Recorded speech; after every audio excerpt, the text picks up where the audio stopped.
Alexander the Great, 40,000 Macedonian soldiers, the most battle-hardened fighting force in human history. But tonight, an Iron Phantom showed up, and it's got a 105mm cannon pointed straight at them.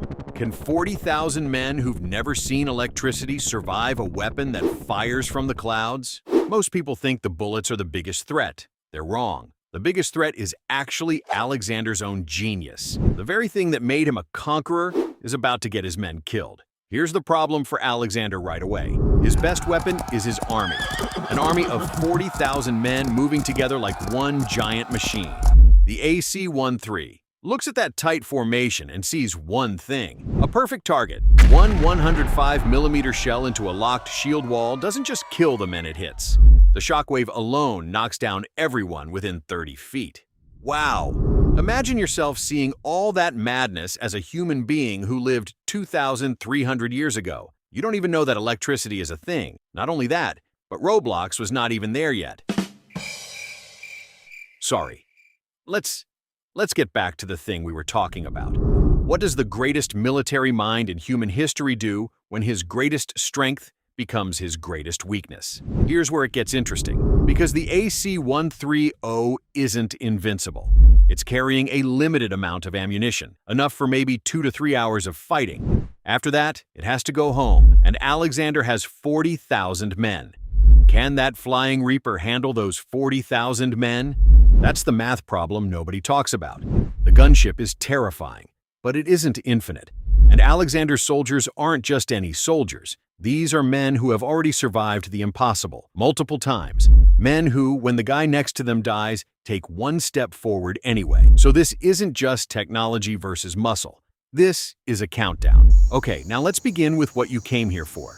Both sides are set. Now, let's watch what actually happens. 2 a.m. Alexander's camp is sleeping. Fires burning low. Horses resting. The first 105mm shell hits dead center. No warning. No sound before it lands. 40,000 soldiers wake up to the ground exploding around them from nowhere. Horses are going insane. Tents on fire. Men running in every direction, screaming about sky demons and unseen destruction.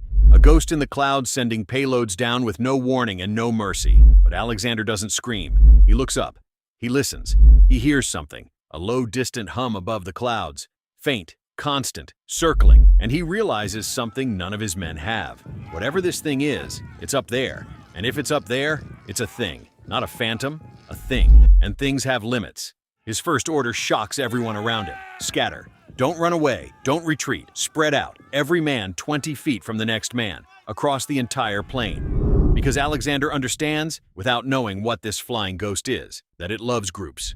Every explosion has landed in the densest part of his camp. Whatever is up there is aiming for clusters. So he removes the clusters. 40,000 men spread across open ground is a completely different problem for the AC-130. The kill rate drops immediately. The gunship is still firing, but now each shell is finding one man instead of 20. The ghost in the sky is still deadly, but it just got a lot less efficient. Can the gunship burn through 40,000 scattered men before the ammo runs out? 2 hours in, the AC-130 has fired hundreds of shells.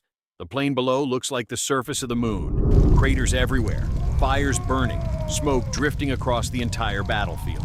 But the thermal sensors show something that should be impossible. 30,000 heat signatures, still moving, still alive, and now pointing in the direction of the engine hum, walking toward the sound, not running away from the invisible death, walking toward it, because Alexander ordered them to find it. He doesn't know what it is. He doesn't need to. He knows it's somewhere above him. He knows it's been up there for 2 hours, and he knows, because he's Alexander, that whatever it is, it can't last forever.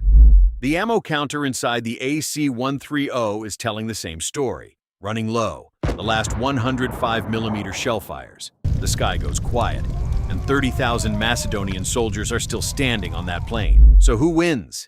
The AC-130 wins the night. Nothing Alexander had could touch it. Nothing he knew could explain it. The Iron Phantom destroyed his camp, burned his supplies, and dropped thousands of his men without taking a single scratch. But the gunship can't land, can't hold ground, can't follow Alexander into the mountains where his army disappears at dawn. It came, it burned everything, it left, and Alexander the Great, watching the hum fade into the morning sky, standing in the ruins of everything he built, was already planning his next move.